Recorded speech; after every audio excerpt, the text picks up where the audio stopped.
ছি ছি অহনা, তুমি আমার ভালোবাসার এই প্রতিদান দিলে? কত ভালোবেসে আর বিশ্বাস করে তোমাকে আমি বিয়ে করেছি, আজকে তুমি আমার সাথে এমন প্রতারণা করতে পারলে? বিশ্বাস করো, আমি কখনো ভাবতেও পারিনি যে তুমি আমার সাথে এমন ছলনা করবে। তাহলে কখনোই তোমাকে বিয়ে করতাম না। পোড়া কপাল আমার যে তোমাকে একটু সুখে রাখার জন্য আমি কিনা নিজের পরিবারকে ছেড়ে প্রবাস নামক জেলখানায় এসেছি। রিফাত, বিশ্বাস করো, তুমি যা ভাবছো আমি এরকম কোনো কিছুই করি নাই। আমার নামে মিথ্যা গুজব করা হয়েছে তোমার কাছে। আর আমি তোমাকে অনেক ভালোবাসি, তুমি ভাবলে কি করে যে আমি এসব কাজ করতে পারি? চুপ, তুই আর একটা কথাও বলবি না। আমি তোর আর কোনো কথা শুনতে চাই না। এত ভালোবাসার পরও যেহেতু তুই আমার সাথে প্রতারণা করেছিস, তাহলে আমার আর বুঝতে বাকি নেই যে বিষয়টা কি হয়েছে। এতটুকু বলেই ফোনটা কেটে দিল রিফাত। আসলে রিফাত যে অহনাকে কতটা ভালোবাসে সেটা অহনা জানে, কিন্তু তারপরেও সে রিফাতের সাথে প্রতারণা করেছে। তো চলুন 5 বছর আগে কি হয়েছিল তা জেনে আসি। সামনে আমাদের এসএসসি পরীক্ষা, আর আগামীকাল স্কুলে বিদায় অনুষ্ঠানের আয়োজন করা হয়েছে। তাই ক্লাস শেষ করে বাড়িতে আসার সময় অহনাকে বললাম, আগামীকাল তো আমাদের বিদায় অনুষ্ঠান, তুমি একটু সকাল সকাল স্কুলে এসো। কেন, অনুষ্ঠান তো শুরু হবে সকাল 10টায়, আমি তাড়াতাড়ি আসবো কেন? আসতে বলেছি, আসবে এত কথা কেন? আর তোমার জন্য একটা সারপ্রাইজ আছে, সেজন্যই তোমাকে তাড়াতাড়ি আসতে বলেছি। তাহলে এখন বাড়ি যাও, কালকে সকাল 8টার মধ্যে যেন আমি তোমাকে স্কুলে দেখতে পাই। আচ্ছা ঠিক আছে, তাহলে আমি গেলাম। ঠিক আছে, তাহলে যাও। আমিও বাড়ি চলে গেলাম। কি হচ্ছে আপনার হয়তো কিছুই বুঝতে পারছেন না, তো চলুন আপনাদেরকে আগে আমার পরিচয়টা দিয়ে নিই। আমি রিফাত, পরিবারের ছোট ছেলে। আমরা 3 ভাই বোন। বড় ভাই ডাচ বাংলা ব্যাংকে ম্যানেজার পদে চাকরি করেন, মোটামুটি ভালোই বেতন পান তিনি। বোনের বিয়ে হয়ে গেছে অনেক দিন আগেই, আর আমি আছি এখনও বেকার, মানে স্টুডেন্ট। আমি ক্লাস 10-এ পড়ি। আমাদের বাসা ফরিদপুর জেলার কোনো এক ছোট্ট গ্রামে। বাবা ছিলেন প্রাইমারি স্কুলের টিচার, বেশ কিছুদিন হলো তিনি অবসর নিয়েছেন। আমি মধ্যবিত্ত ফ্যামিলির একটি ছেলে। ইচ্ছা আছে এসএসসি পরীক্ষার পরে ফরিদপুর রাজেন্দ্র কলেজে ভর্তি হব এবং ইন্টারমিডিয়েট পরীক্ষায় পাশ করে আমার বড় ভাই যে অফিসে চাকরি করে সেখানে আমিও চাকরি করব। আর তারপরে চাকরিটা হয়ে গেলে অহনার কথা বাড়িতে বলবো।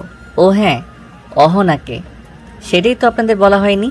অহনা হচ্ছে আমাদের সেম ইয়ারের একটি মেয়ে, যাকে আমি অনেক ভালোবাসি, আর অহনাও আমাকে অনেক ভালোবাসে। আমাদের রিলেশনটা শুরু হয় ক্লাস 9-এ থেকে। ইচ্ছা আছে এসএসসি পরীক্ষার পর দুজনে একই কলেজে ভর্তি হব আর একই সাথে পড়ালেখা করে চাকরি করব এবং তারপর বিয়েটা করব। তো যাই হোক, চলুন এবার গল্পে ফিরি। বিদায় অনুষ্ঠানের চিন্তায় সারা রাত চোখে আর ঘুম আসলো না সেদিন। তাই সকাল সকাল ঘুম থেকে উঠে ফ্রেশ হয়ে হালকা পাতলা নাস্তা করে একটু পরিপাটি হয়ে চললাম স্কুলের দিকে। বাসা থেকে বের হতেই হঠাৎ মনে পড়ল যে অহনার জন্য যে উপহারটা এনেছি সেটা জানতে ভুলে গেলাম। তাই আবার বাড়িতে গিয়ে নিয়ে আসলাম সেই উপহারটা। আসলে আজকে আমাদের রিলেশনের 1 বছর পূর্ণ হলো, তাই অহনাকে ছোট্ট একটি উপহার দিতে চেয়েছি আমি। জানি না অহনা আমার এই উপহার পেয়ে কতটা খুশি হবে। তারপর তাড়াতাড়ি করে চলে গেলাম স্কুলের দিকে। স্কুলের গেটে দেরি করে ঢুকতেই দেখতে পেলাম যে স্কুলটা অনেক সুন্দর করে সাজানো হয়েছে। তারপর আমি এক সাইডে দাঁড়িয়ে কিছুক্ষণ অপেক্ষা করতে লাগলাম। প্রায় বেশ কিছুক্ষণ অপেক্ষা করার পর হঠাৎ দেখতে পেলাম অহনা স্কুলের গেট দিয়ে ভেতরে প্রবেশ করছে। অহনাকে আসতে দেখে আমি চলে গেলাম তার কাছে আর ওকে ডাক দিয়ে বললাম, এদিকে এসো, দেখো তোমার জন্য কি এনেছি। কি আছে এটার ভেতর? আর তুমি হঠাৎ আজকে আমার জন্য উপহার আনলে কেন? তোমার কি মনে আছে আজ থেকে প্রায় 1 বছর আগে এই দিনে আমি তোমাকে প্রপোজ করেছিলাম, আর তুমি কোনো কিছু না ভেবেই আমাকে ভালোবাসার সিদ্ধান্ত নিয়েছিলে। তাই আজকের এই দিনে তোমার জন্য আমার তরফ থেকে এই ছোট্ট উপহারটা, এটা গ্রহণ করে তুমি আমাকে ধন্য করে দাও প্রিয়। থাক থাক, এত করে বলতে হবে না। আমি এটা গ্রহণ করেছি। আর এটার ভেতরে কি আছে খুলে দেখি তো আগে। না না, খবরদার, ভুলেও এটা এখানে খুলবে না কিন্তু। এটা যেভাবে আছে রেখে দাও, বাড়িতে গিয়ে তারপর খুলবে। আচ্ছা ঠিক আছে, তাহলে চলো আমরা স্কুলের ক্যান্টিনে যাই আর কিছু খাওয়া দাওয়া করে নেই। কেন, তুমি বাসা থেকে কিছু খেয়ে আসোনি? না মানে এখনো রান্না হয়নি তো, আর তুমি তাড়াতাড়ি আসতে বলেছো, তাই খাওয়া হয়নি। ও আচ্ছা, তাহলে এই ব্যাপার। ঠিক আছে, চলো তাহলে আগে কিছু খেয়ে আসা যাক। তারপর রিফাত আর অহনা দুজনে মিলে চলে গেল স্কুলের ক্যান্টিনে। ক্যান্টিনে গিয়ে তারা কিছু খাবার অর্ডার করলো আর সেগুলো খেয়ে নিল। খাবার খাওয়া শেষ করে দুজনে মিলে চলে আসলো স্কুলের মাঠের সাইডের বাগানে। সেখানে বসে তারা দুজনে গল্প করতে লাগলো। আস্তে আস্তে বেলা হলো আর ধীরে ধীরে সকল ছাত্রছাত্রী আসলো স্কুলে। এটা দেখে অহনা আর রিফাত ওখানে বসে না থেকে চলে আসলো স্কুলের ভেতর। তারপর তারা চলে গেল তাদের ক্লাসরুমের ভেতরে। কিছুক্ষণের মধ্যেই সকাল 10টা বেজে গেল আর বিদায় অনুষ্ঠানের কার্যক্রম শুরু হতে লাগলো। এবার স্কুলের বিদায় অনুষ্ঠানে কি কি হয় তা তো আপনারা সকলেই জানেন, তাই এ বিষয়ে কিছু বলা প্রয়োজন নেই। বিদায় অনুষ্ঠান শেষ করে রিফাত আর অহনা চলে গেল নিজ নিজ বাড়িতে। এবার রাতের বেলায় অহনা রিফাতের দেওয়া সেই উপহারটা খুলে দেখতে লাগলো। উপহারের ভেতরে কি ছিল সেটা আপনাদেরকে গল্পের শেষে জানানো হবে। এভাবেই দেখতে দেখতে কেটে গেল প্রায় বেশ কয়েকদিন। কিছুদিনের মধ্যেই অহনা আর রিফাতদের এসএসসি পরীক্ষা শুরু হবে, তাই তারা দুজনে এখন পড়ালেখা নিয়ে খুবই ব্যস্ত। খুব একটা দেখা হয় না এখন তাদের। কথা হয় প্রায় মাঝে মাঝে, তবে প্রতিদিন নয়। যাই হোক, এবার পরীক্ষা শুরু হলো। কিছুদিন পরীক্ষা চলার পর একে একে সকল পরীক্ষা শেষ হলো তাদের। পরীক্ষা শেষ, এখন রিফাতের হাতে 1 মাস সময় আছে। এবার রিফাত যা ভাবলো, পরীক্ষা যেহেতু শেষ হয়েছে আর হাতেও 1 মাস সময় রয়েছে, এই 1 মাসের মধ্যে এমন কিছু একটা কাজ শিখতে হবে যাতে জীবনে কঠিন পরিস্থিতিতেও বেঁচে থাকতে পারি।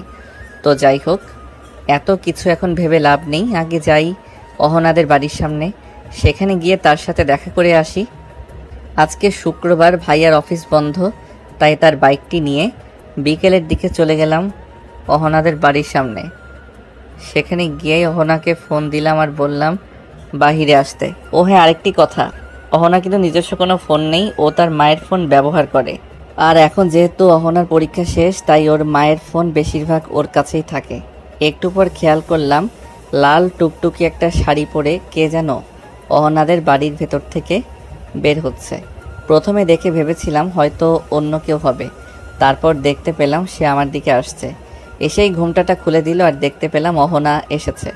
তখন আমি ওকে বললাম, কি ব্যাপার, এত সুন্দর করে সেজে শাড়ি পরে এসেছো, বাড়িতে কেউ নেই বুঝি? না, বাড়িতে কেউ নেই, শুধু দাদু আছে। তুমি চাইলে কিন্তু বাড়ির ভেতরে আসতে পারো, কোনো সমস্যা নেই।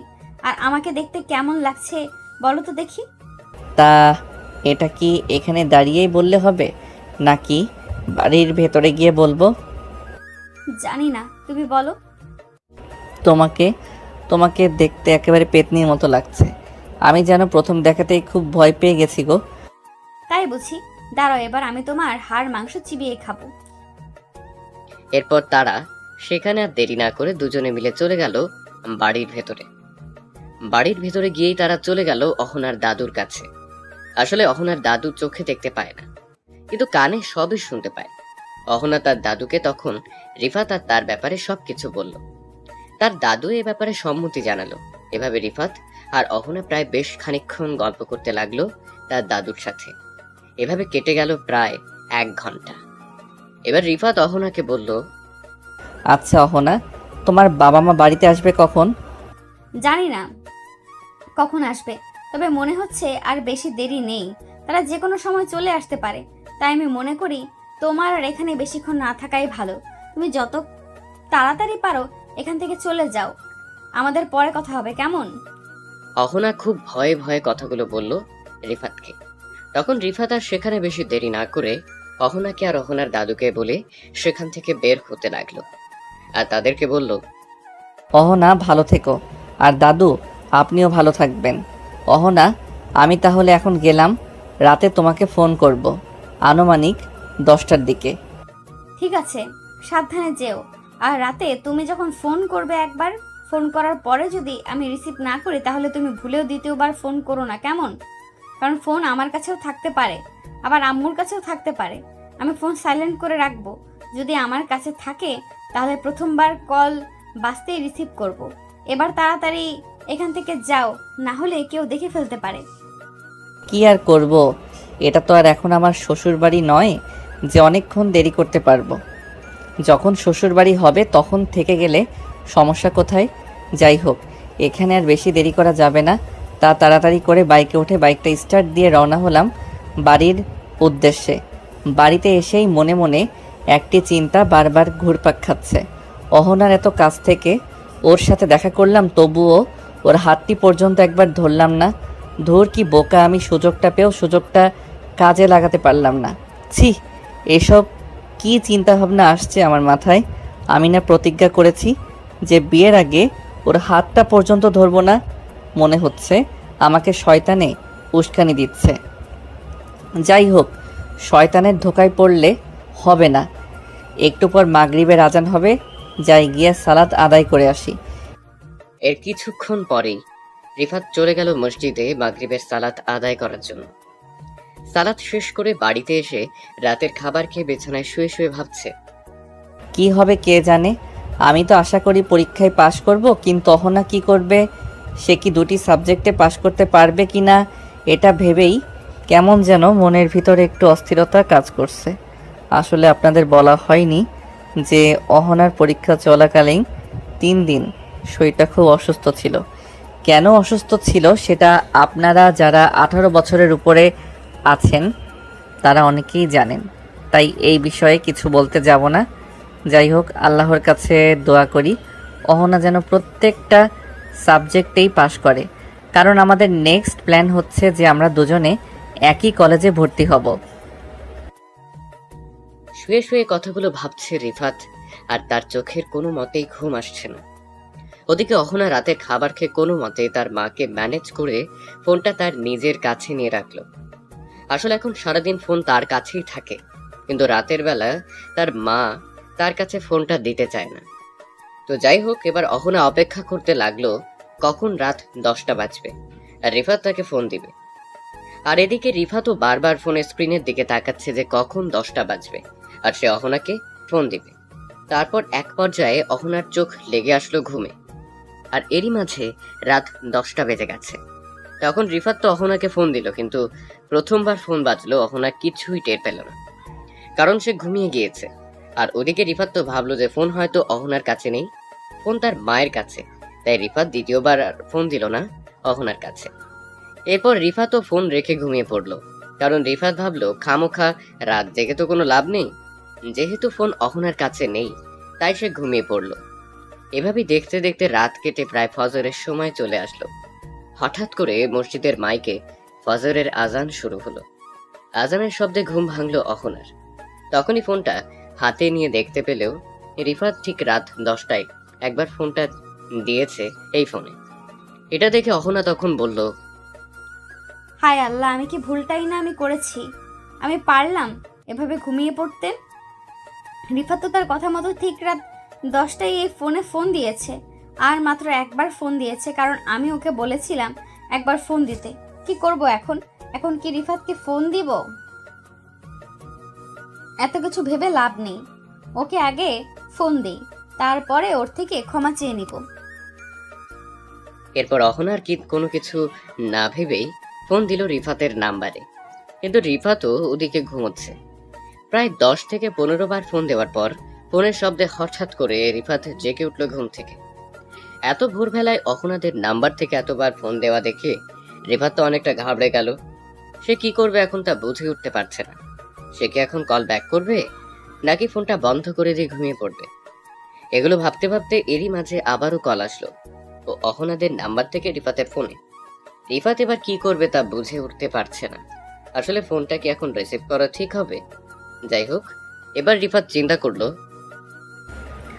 এতবার যেহেতু ফোন দিয়েছে হয়তো কোনো সমস্যা হতে পারে, আর নয়তো অহনা তার মায়ের ঘর থেকে ফোনটা এনে আমাকে এতবার ফোন দিচ্ছে। যাই হোক, বুকে একটু সাহস নিয়ে ফোনটা রিসিভ করে দেখি যে আসলে কি হয়েছে। এরপর ফোন বাজতেই রিসিভ করে বললাম, হ্যালো, আসসালামু আলাইকুম। কে বলছেন? কি ব্যাপার, মহারাজের ঘুম বুঝি এবার ভাঙলো? এভাবে কেউ ঘুমায়? কতবার তোমাকে ফোন দিয়েছি, দেখো তো একটু। হ্যাঁ, সেটা দেখেছি, কিন্তু এত ভোরবেলা ফোন দিয়েছো কেন? আসলে কালকে ফোন আমার কাছে ছিল, আর তুমি 10টায় যখন ফোন দিয়েছিলে তার আগেই আমি ঘুমিয়ে পড়েছি। ফোনটাও সাইলেন্ট করা ছিল, তাই টের পাইনি। আর একটু আগে ফজরের আজানের শব্দে ঘুমটা ভাঙলো, তাই ভাবলাম এখন আর না ঘুমিয়ে তোমাকে ফোন করি, আর তোমার সাথে কথা বলতে বলতে সকালটা হোক, তাই তোমাকে এখন ফোন করেছি। ও আচ্ছা, তাহলে এই ব্যাপার। আমি আরো ভেবেছি তোমার কাছে হয়তো ফোন ছিল না, তাই একবারে বেশি আর ফোন দেইনি। এভাবেই রিফাত আর অহনা কথা বলতে বলতে তাদের সকাল হলো। এভাবেই তাদের প্রতিদিন কথা হতো ফোনে, মাঝে মধ্যে দেখা হতো। এভাবে কেটে গেল প্রায় বেশ কিছুদিন। তবে এবার আসলো সেই দিন যেদিন রিফাত আর অহনাদের পরীক্ষার রেজাল্ট দেওয়া হলো। রিফাত মনে মনে ঠিক যেই ভয়টাই পাচ্ছিল যে অহনা হয়তো 2 সাবজেক্টে ফেল করতে পারে, তার এই ভয়টাই বাস্তবে রূপ নিল। আসলে অহনা 2 সাবজেক্টে ফেল করেছে, তাই সে কলেজে ভর্তি হতে পারবে না। এটা ভেবে রিফাতের মনে যেন কষ্টের পাথর পড়তে লাগলো। তখন রিফাত বলল, অহনা, তোমার রেজাল্টের খবর শুনেছো? অহনাকে এটি বলতে দেখতে পেলাম অঝোর ধারায় তার 2 চোখ জুড়ে অশ্রু বেয়ে পড়ছে। এখন আমার বাড়ির সবাইকে মুখ দেখাবো কি করে? এত ভালো করে পরীক্ষা দেওয়ার পরেও 2 সাবজেক্টে কেন ফেল আসলো? হে আল্লাহ, আমার বোধহয় আর পড়ালেখাটা করা হলো না। অহনা, কেঁদো না প্লিজ। আমি তো জানি তুমি ইচ্ছা করে পরীক্ষায় ফেল করনি, আসলে এটাই হয়তো বিধাতার লিখন। তা না হলে কে জানে তুমি পরীক্ষার মাঝে এভাবে অসুস্থ হয়ে পড়বে। এখন আর মন খারাপ করো না প্লিজ। তোমার চোখে পানি দেখলে আমি কি আর চোখটা শুকনা রাখতে পারি? তোমার চোখে পানি দেখলে আমার অন্তর ফেটে কান্না আসে। প্লিজ এবার থামো, চলো বাড়ি। তারপর রিফাত অহনাকে একটা গাড়িতে উঠিয়ে দিল আর বলল, বাড়িতে চলে যাও, আমি পরে ফোন করে তোমার সাথে কথা বলবো, তুমি মিস কল দিও।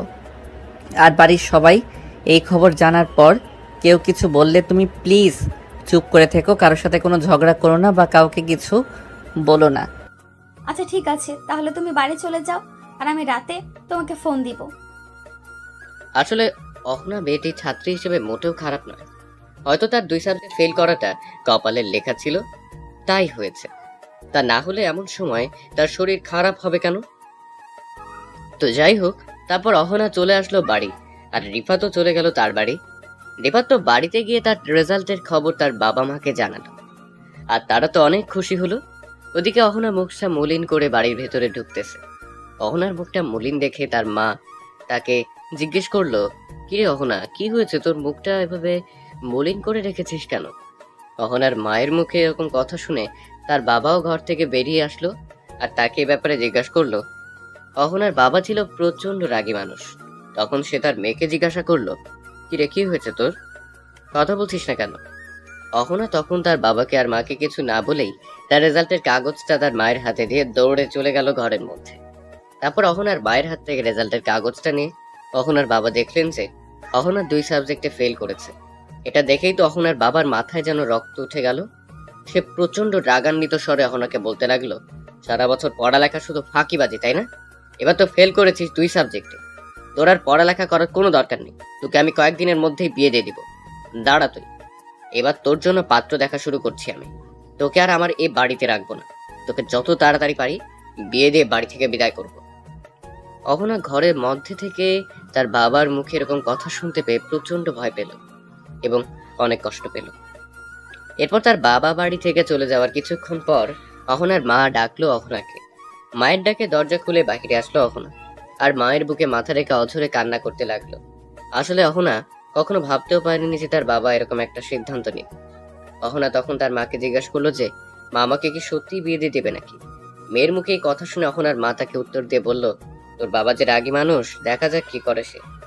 এরপর অহনার মা মেয়েকে কোনো মতে একটু সামলিয়ে খাবার খাওয়ালো। তারপর ধীরে ধীরে বিকেল গড়িয়ে সন্ধ্যা নিয়ে আসলো এবং এক পর্যায়ে রাত হয়ে গেল। রাত তখন প্রায় 10টা বাজে। অহনা তার মায়ের রুম থেকে মোবাইল ফোনটা চুরি করে নিয়ে এসে রিফাতকে ফোন করলো আর ফোনে তার সাথে ঘটে যাওয়া সবকিছু বলতে লাগলো। অহনার মুখে এরকম কথা শুনে রিফাত তখন বলল, আরে তুমি চিন্তা করো না তো, তোমার বাবা হয়তো রাগের মাথায় অনেক কিছু বলেছে, দেখবে এক পর্যায়ে সব কিছু ঠিক হয়ে যাবে।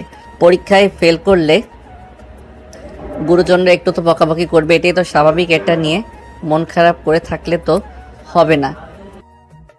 রিফাত, তুমি হয়তো আমার বাবাকে চেনো না। উনি কেমন মানুষ। উনি একবার যা বলে সেটাই করে দেখায়। ওনার এই বিষয়ে আর ওই কথায় তো আমার অনেক ভয় হচ্ছে যে উনি কি করবে, আমাকে আর বিয়ে দিয়ে দিবে না তো। আরে পাগলি, দূর এসব কথা বলো না তো। উনি রাগের মাথায় কি না কি বলেছে, আর তুমি একেবারে বিয়ে পর্যন্ত নিয়ে গেছো। তুমি দেখে নিও, এরকমটা কখনোই হবে না। আর এসব চিন্তা না করে এখন ঘুমিয়ে পড়ো, অনেক রাত হয়েছে। এটাই যেন হয় রিফাত, কারণ আমি তোমাকে অনেক ভালোবাসি। তোমাকে ছাড়া অন্য কাউকে বিয়ে করা আমার পক্ষে অসম্ভব। তোমাকে না পেলে আমি তো মরেই যাব। আচ্ছা ঠিক আছে, এখন ঘুমিয়ে পড়ো, কালকে কথা হবে, কেমন? তারপর সেদিনের মতো রিফাত ও অহনা দুজনেই ফোন রেখে ঘুমিয়ে পড়লো। দেখতে দেখতে রাত পেরিয়ে সকাল হলো। অহনা সকাল প্রায় 9টায় দিকে ঘুম থেকে উঠলো, আর রিফাত প্রায় 10টার দিকে ঘুম থেকে উঠলো। তখন অহনার বাবা অহনার মাকে দেখে কেউ গিয়ে বলল, আজকে বিকেল 4টার সময় পাত্রপক্ষ আসবে অহনাকে দেখতে, তুমি অহনাকে রেডি করে রেখো। অহনা তখন দরজার ওপাশ থেকে তার বাবার মুখে এরকম কথা শুনতে পেয়ে ধপাস করে বিছানায় এসে বালিশের ভিতর মুখ গুজে কান্না করতে লাগলো। কিন্তু তার বাবাকে কিছুই বলার সাহস হয়নি তার। তারপর তার বাবা বাড়ি থেকে চলে যাওয়ার পর অহনা তার মাকে ডাক দিয়ে ওর আর রিফাতের ব্যাপারে সবকিছু খুলে বলল। অহনার মা তখন অহনাকে বলল, তোর বাবা কখনো একটা বেকার ছেলের হাতে তোকে তুলে দিবে না, তুই এতটুকু নিশ্চিত থাকতে পারিস। মায়ের মুখে কথা শুনে অহনা তখন সেখান থেকে চলে গেল বাহিরে। বাহিরে গিয়ে বসে রইল পুকুর পাড়ে। পুকুর পাড়ে বসে একা একা ভাবছে রিফাতের সাথে কাটানো সেই দিনগুলোর কথা। আর মনে মনে একটা কথা চিন্তা করলো যে আজকে রাতে ফোন করে রিফাতকে সবকিছু জানাবে সে। এরপর বিকেলবেলা পাত্রপক্ষ চলে আসলো অহনাদের বাড়িতে। পাত্রপক্ষের সকলের অহনাকে দেখে খুবই পছন্দ হয়েছে এবং পাত্রেরও। অহনার বাবারও পাত্রকে দেখে খুবই পছন্দ হয়েছে, কারণ পাত্র সরকারি চাকরিজীবী। তাই অহনার বাবা তাদের বিয়ের দিন ধার্য করলো আগামী শুক্রবার। এই বিয়ের ব্যাপারে অহনার কোনো মতামতের প্রয়োজন মনে করেনি তার বাবা। তারপর পাত্রপক্ষ চলে গেল এবং অহনা তার রুমে গিয়ে প্রচন্ড কান্না করতে লাগলো। এক পর্যায়ে রাত হলো, আর রাতের বেলা ঠিক আগের নিয়মেই অহনা রিফাতকে ফোন করে সবকিছু বলল। রিফাত তার সবগুলো কথা খুব মনোযোগ সহকারে শুনল আর তাকে বলল, কি বলছো এসব? একদিনের মাঝে এত কিছু হয়ে গেল, এখন কি করব কিছুই তো বুঝতে পারছি না। তোমার আর আমার কথা যদি আমাদের বাড়িতে বলে তাহলেও তো মেনে নিবে না। কি যে করি, হাতে সময় আছে আর 2 দিন মাত্র। রিফাত, কিছু একটা করো। আমি তোমাকে না পেলে মরে যাব। আমি পারবো না অন্য কারোর সাথে ঘর করতে। প্লিজ তুমি কিছু একটা করো। আর মাত্র 2 দিন সময় আছে। তুমি কোনো চিন্তা করো না, দেখি আমি কি করতে পারি। আমি একটা ফাইনাল সিদ্ধান্ত নিয়ে তোমাকে জানাবো। আচ্ছা, এখনকার মতো ফোন রাখো আর তুমি ঘুমিয়ে পড়ো। আমি কালকে তোমাকে জানাবো যে কি করতে হবে। ঠিক আছে, তাহলে রাখছি। এতটুকু বলেই ফোন কেটে দিল রিফাত। আসলে রিফাত এখন কি করবে সেটা বুঝে উঠতে পারছে না, কারণ সে সবে মাত্র এসএসসি পরীক্ষা দিয়েছে। এখন তো কোনো চাকরিও সে পাবে না। আর ওদিকে অহনার বাবা অহনার বিয়ে ঠিক করেছে, দুটো মিলে এখন রিফাত কি করবে তা বুঝে উঠতে পারছে না। রিফাত ভালো করেই জানে সে যদি এখন অহনাকে বিয়ে করে তাহলে তার পরিবার তাকে কখনোই মেনে নেবে না। এই চিন্তা ভাবনা করতে করতে সেদিন রাতে আর রিফাত কোনো মতে ঘুমোতে পারল না। রিফাতের সামনে এখন দুটো রাস্তা আছে, একটি হচ্ছে অহনাকে বিয়ে করা আর আরেকটি হচ্ছে অহনাকে ভুলে গিয়ে নিজের জীবন গড়ার লক্ষ্যে পড়াশোনাকে চালিয়ে যাওয়া।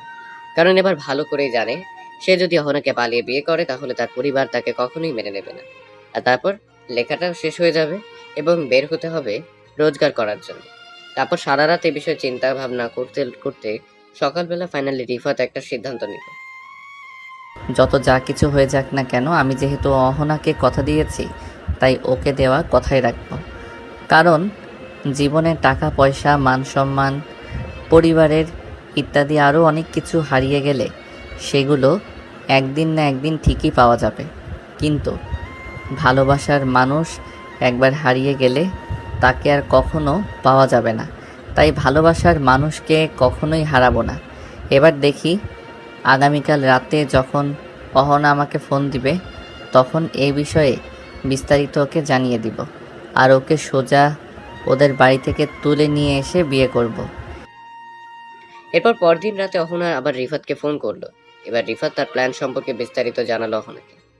আসলে অহনা কখনো ভাবতেও পারেনি যে রিফাত এমন একটা সিদ্ধান্ত নেবে।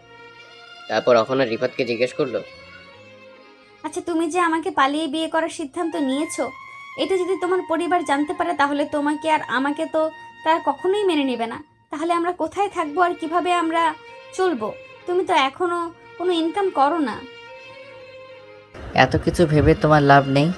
আগে তোমাকে পালিয়ে বিয়ে করব, তারপরে সোজা আমাদের বাড়িতে নিয়ে যাব। এরপর দেখব কি হয়। যে করি হোক, বাবা মায়ের হাতে পায়ে ধরে তাদের থেকে ক্ষমা চেয়ে নিব। আর আমার বিশ্বাস আছে যে আমার বাবা মা আমাদের সম্পর্কটা মেনে নেবে।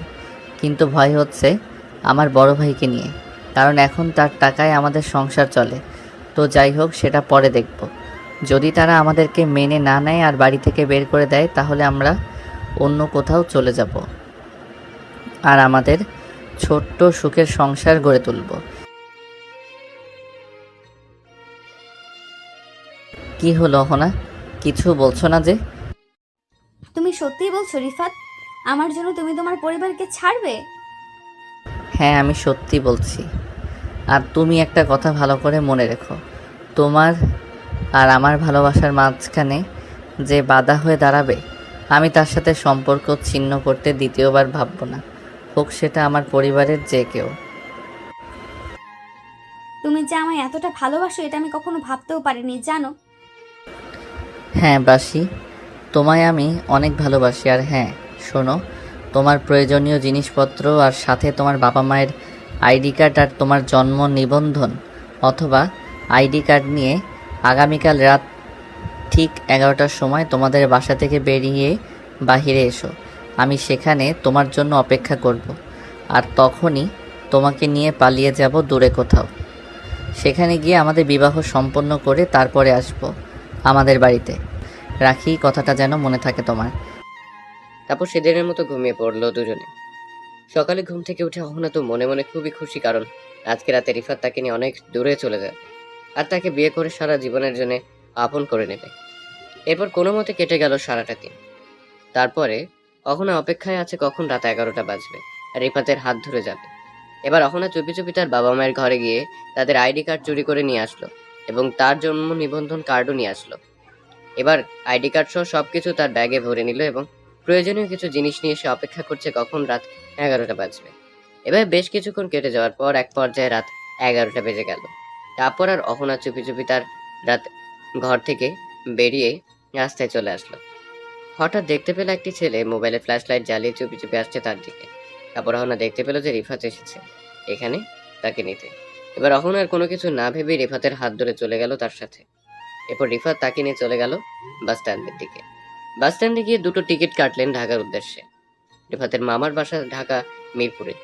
রিফাত সেখানের উদ্দেশ্যে চলে গেল আপনাকে নিয়ে। রাত প্রায় 3টার দিকে তারা ঢাকায় পৌঁছলো। দেখতে পেলাম বাসটি সায়দাবাদ বাস টার্মিনালে এসে থেমেছে আর বাসের সুপারভাইজার সকলকে নামার জন্য অনুরোধ করছে। এবার অহনার হাতটা ধরে বাস থেকে নেমে একটা সিএনজি ভাড়া করে সোজা চলে গেলাম মিরপুর মামার বাসার উদ্দেশ্যে। সিএনজিতে উঠে হঠাৎ মাথায় আসলো, এত রাতে মামার বাসায় গিয়ে তাদেরকে ডাকলে তারা হয়তো বিরক্ত বোধ করবে। এটা ভাবতে ভাবতেই প্রায় বেশ খানিকক্ষণ পরে পৌঁছে গেলাম মিরপুরে। তারপর সিএনজি থেকে নেমে সিএনজি মামার ভাড়া মিটিয়ে চলে যাচ্ছি মামার বাসার দিকে। বাসার সামনে গিয়েই কলিং বেল না টিপে দাঁড়িয়ে রইলাম বেশ খানিকক্ষণ। এভাবে প্রায় ঘন্টাখানেক দাঁড়িয়ে থাকার পর আশেপাশে খেয়াল করলাম মসজিদের মাইকে ফজরের আজান শুরু হয়েছে। ফজরের আজান শেষ হওয়ার পর কল দিলাম আমার ফোন নাম্বারে। 2-3 বার রিং বাজার পর হঠাৎ ফোনটা রিসিভ করলো মামা। ফোনটা রিসিভ করার পরেই তো মামাকে সালাম দিয়ে বললাম, কেমন আছেন মামা? ওয়ালাইকুম আসসালাম। হ্যাঁ আলহামদুলিল্লাহ ভালো আছি। তো রিফাত, এই ভোর রাতে তুই ফোন করলি কেন? কারো কোনো বিপদ হয়েছে নাকি বল? আর আপাদুল্লাহ ভাই কেমন আছে? না, কারো কোনো বিপদ হয়নি, আর বাবা মা অনেক ভালো আছে। তো কারো কোনো বিপদ হয়নি বা সকলে ভালো আছে? তাহলে এই সময় তুই ফোন করলি যে? আসলে মামা কিভাবে যে তোমাকে বলি। কেন, কি হয়েছে বল, কোনো সমস্যা নেই। আর বাসার সবাই এখন ঘুমোচ্ছে, তুই নির্ভয়ে বলতে পারিস আমাকে। আসলে মামা আমি ঢাকায় আসছি তো তাই। কি কি বলছিস এসব তুই? এত রাতে তুই ঢাকায় আসলি মানে? বাড়িতে কি ঝগড়া করে এসেছিস? দাঁড়া, আমি এক্ষুনি তোর বাবা মাকে ফোন দিচ্ছি। আরে না মামা, ভুলেও এমনটা করো না। আসলে বিষয়টা হয়েছে কি, আমি তোমাদের বাসার সামনে দাঁড়িয়ে আছি। কি বলছিস এসব? তার মানে তুই আমাদের বাসার সামনে দাঁড়িয়ে আমার সাথে ফোনে কথা বলছিস? হ্যাঁ মামা, আমি অনেকক্ষণ ধরেই তোমাদের বাসার সামনে দাঁড়িয়ে আছি। আসলে রাত অনেক হওয়ার কারণে কলিং বেলে নক করতে পারিনি, যদি বাসার সকলে জেগে ওঠে। ঠিক আছে, তুই তাহলে দাঁড়া, আমি এখনই আসছি। মামা তুমি আসো, তাতে সমস্যা নেই, কিন্তু আমাকে কিছু বলো না আর আমাদের তাড়িয়ে দিও না প্লিজ। আমাদের মানে? আর তুই কি বলছিস এসব? কাকে নিয়ে এসেছিস তোর সাথে? দাঁড়া, আমি এক্ষুনি আসছি। অহনা তাড়াতাড়ি ঘুমটা দাও, আমার মামা আসতেছে বাহিরে। আর হ্যাঁ, উনি আসা মাত্রই ওনার পায়ে সালাম করবে, কেমন? ঠিক আছে, ঘুমটা দিচ্ছি। আর উনি আসুক, সাথে সাথে ওনাকে সালাম করব। এরপর 1 মিনিটের মধ্যে রিফাতের মামা বাহিরে চলে আসলো। আর এসেই তো তিনি ওদেরকে দেখে অবাক হয়ে গেল। আর অবাক দৃষ্টিতে তাকিয়ে রইল রিফাত আর অহনার দিকে। প্রায় বেশ খানিকক্ষণ তাকিয়ে রইল। আর হ্যাঁ, এরই মাঝে রিফাতের মামা বাহিরে আসার পরপরই অহনা তাকে সালাম করছে। এটা দেখে তো তিনি আরো অবাক হয়ে গেল। তখন রিফাতকে বলল, কি করেছিস তুই এটা? আর তোর সাথে এই মেয়েটিকে? মামা ও অহনা, আর আমরা দুজন দুজনকে অনেক ভালোবাসি মামা। আমি এত কিছু জানি না, আমি ওকে ভালোবাসি। আর দুদিন পর ওর বিয়ে, তাই কোনো কিছু না ভেবেই ওকে নিয়ে পালিয়ে এসেছি তোমার কাছে। কারণ এই বিষয়ে বাবা মাকে বললে তারা হয়তো কখনোই সেটা মেনে নেবে না। কিন্তু এই মুহূর্তে আমি ওকে যদি বিয়ে না করি, তাহলে সারা জীবনের জন্য ওকে হারিয়ে ফেলতে হবে আমার। তাই কোনো কিছু না ভেবেই সোজা ওকে নিয়ে পালিয়ে এসেছি তোমার কাছে। এখন দেখো তুমি কি করবে। আসলে আমি ওকে ছাড়া বাঁচব না, আর ও আমাকে ছাড়া বাঁচবে না। ঠিক আছে, বুঝতে পেরেছি। আগে ভেতরে আয়, তারপর দেখছি কি করা যায় তোদের। তারপর রিফাত অহনাকে নিয়ে মামার সাথে বাসার ভেতরে চলে গেল। এরপর বাসার ভিতরে গিয়ে বসে রইল তারা দুজনে। রিফাতের মামা একটু কোথায় যেন গেছে। এদিক ওদিক খুঁজতে লাগলো রিফাত, কিন্তু দেখলো তার মামা বাসার ভেতরে নেই। তারপর কিছুক্ষণের মধ্যে রিফাতের মামি সহ পরিবারের সকলে ঘুম থেকে জেগে উঠলো। উঠেই তো রিফাতকে একটি মেয়ের সাথে বসে থাকতে দেখলো। এটা দেখে রিফাতের মামি রিফাতকে জিজ্ঞেস করলো, কিরে রিফাত, তোর সাথে এই মেয়েটিকে? আর তুই হঠাৎ এই কাক ফুরে আমাদের বাসায় কেন? আসলে ব্যাপারটা কি হয়েছে বলতো? রিফাত তখন তার মামিকে উত্তর দিয়ে বলল, মামি একটু অপেক্ষা করুন, মামা কোথায় যেন গিয়েছে। মামার কাছে আমি সবটা বলেছি, উনি আসলেই আপনি সব কিছু জানতে পারবেন। মামিকে এটা বলে অহনাকে নিয়ে আরও কিছুক্ষণ বসে রইলাম সেখানে। প্রায় 30 মিনিট বসে থাকার পর হঠাৎ খেয়াল করলাম মামা আসলো বাসার ভেতরে। আর দেখতে পেলাম সাথে করে মাওলানা সাহেবকে নিয়ে এসেছে। এটা দেখে আমার আর বুঝতে বাকি রইল না যে হয়তো এখনই আমাদের বিবাহের কাজ সম্পন্ন করবে। তারপর মাওলানা সাহেব বসলেন আমার পাশে, আর মামা আমাকে ডেকে বলল, রিফাত অহনাকে নিয়ে যা, দুজনে মিলে উজু করে আয়, তারপর এক্ষুনি তোদের বিয়ে দিয়ে দিব আগে। ঠিক আছে মামা, যাচ্ছি। তারপর আমি অহনাকে নিয়ে গেলাম মামাদের ওয়াশরুমে। সেখানে গিয়ে দুজনে মিলে অজু করে আসলাম। অজু করে এসে অহনাকে বললাম, তুমি ঘুমটা দিয়ে বসো। তারপর অহনা ঘুমটা দিয়ে বসলো, আর আমি অহনার পাশে বসলাম। তারপর মামা মামি আর সকলের সামনে মৌলভী সাহেব আমাদের বিয়ে পড়ালো। বিয়ের কাজ সম্পন্ন হওয়ার পর অহনা আমি চলে গেলাম মামাদের গেস্ট রুমে। আর ওদিকে মামা মৌলভী সাহেবকে বিদায় করে দিয়ে আসলো। এরপর মামি, মামা সহ আমার মামাতো বোন, মামাতো ভাই সকলে আসলো আমাদের কাছে। এসেই মামি তো আমাকে জিজ্ঞাসা করলো, কিরে রিফাত, ব্যাপার কি? পুরো বিষয়টা একটু খুলে বলতো আমায়। তারপর আমি মামিকে পুরো বিষয়টা খুলে বললাম। মামিও আমার কথার সাথে একমত প্রকাশ করলো আর বলল, একদম ঠিক কাজ করেছিস, তবে এবার দেখ তোদের ফ্যামিলি বিষয়টা মেনে নেয় কিনা। তখন আমি মামিকে বললাম, আচ্ছা ঠিক আছে মামি, সেটা দেখব। আগে তোমাদের এখানে 2-3 দিন থাকি, তারপর ওকে নিয়ে বাড়িতে যাব। তখন মামি আমাকে বলল, ঠিক আছে, তাহলে এখন এখানে ঘুমিয়ে পড় তোরা। তখন মামিকে বললাম ঠিক আছে মামি। তারপর একে একে রুম থেকে সকলে বেরিয়ে পড়ল, আর আমি আর অহনা দুজনে বাসর করলাম এবং ঘুমিয়ে পড়লাম। তারপর সকালবেলা তারা দুজনে ঘুম থেকে উঠে ফ্রেশ হয়ে নাস্তা করে ঢাকা শহরে ঘোরাফেরা করতে লাগলো। এভাবে সুখে শান্তিতে চলছে তাদের দিন। ওদিকে রিফাতের পরিবারের সকলের তো খুবই চিন্তায় রয়েছে। আজকে 2 দিন হলো রিফাত বাড়িতে নেই, আর কোথাও তার কোনো খোঁজ খবর পাওয়া যায়নি। রিফাতের বাবা যাদের সকল আত্মীয়দের বাড়ি ফোন করলো আর খোঁজ করলো রিফাতের, কিন্তু কোথাও কোনো খবর পেল না তার। আর এদিকে অহনাদের বাড়িতে অনেক কিছু হয়ে গেছে, কারণ অহনা আজকে 2 দিন ধরে বাড়িতে নেই। আর মাত্র 2 দিন পরে তার বিয়ে, এই কথা ভেবেই অহনার পরিবারের সকলে তো মহা চিন্তায় রয়েছে যে তারা পাত্রপক্ষকে কি জবাব দেবে। তার বাবাও অনেক জায়গায় খোঁজ করেছে তাকে, কিন্তু কোথাও পায়নি। পাবে কি করে? আসলে অহনা তো রিফাতের হাত ধরে পালিয়ে গেছে। এভাবে কেটে গেল প্রায় আরো 2 দিন। তারপর একদিন অহনার রিফাত মামার বাড়ি বেড়ানো শেষ করে তাদের বাড়ির উদ্দেশ্যে রওনা হলো ঢাকা থেকে। মামা মামি আর সকলের কাছ থেকে বিদায় নিয়ে অহনার হাত ধরে বের হলাম তাদের বাসা থেকে বেরিয়ে সোজা চলে গেলাম যাত্রাবাড়ি বাস স্ট্যান্ডে। সেখান থেকে ফরিদপুরের 2টো টিকিট কেটে অহনাকে নিয়ে সোজা চলে গেলাম আমাদের বাড়িতে। প্রায় 2.5 ঘন্টা জার্নি করার পর অবশেষে বাড়িতে এসে পৌঁছালাম। বাড়িতে ঢুকতেই দেখতে পেলাম বাবা মা সহ আরও পরিবারের সকলে একসাথে বসে আছে। সেখানে যে কোনো হাসি নেই। আমি ঘরে ঢুকতেই বাবা এসে আমাকে ধমকের গলায় জিজ্ঞাসা করলো, কিরে রিফাত, তুই এতদিন কই ছিলি? আর তুই নাকি বিয়ে করেছিস? বাবার মুখে এরকম কথা শুনে আমি তো পুরো অবাক হয়ে গেলাম যে বাবা এই বিষয়টি কীভাবে জানতে পারলো। যাই হোক, তারপর বাবা মাকে বলল, কিরে তোর বউ কোথায়?